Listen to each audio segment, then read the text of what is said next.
Hi friends, ఈరోజు నేను మీకు ఎర్ర తోటకూరతో పులుసు ఎలా చేసుకోవాలో చూపిస్తున్నాను. దీనికోసము ఒక కట్ట ఎర్ర తోటకూర తీసుకోవాలి. 4 పండిన టమాటాలు, ఒక పెద్ద ఉల్లిపాయ తీసుకోవాలి.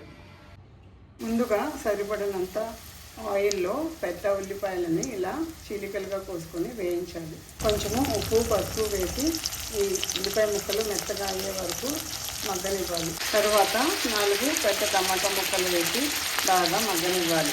టొమాటో మగ్గే లోపల ఎర్ర తోటకూర శుభ్రంగా 4-5 సార్లు కడుక్కొని సన్నగా కట్ చేసి పెట్టుకోవాలి. ధనియాలు వేసాను, ఇంకా చాలా టైం పడుతుంది. ఈ స్టెమ్ కూడా ఎర్ర తోటకూర స్టెమ్ గుచ్చి చూద్దాం వస్తుందేమో.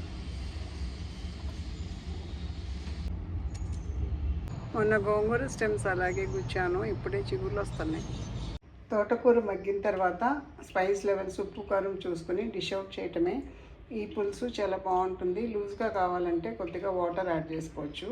అన్నంలోకి అయితే ఇలాగే బాగుంటుంది.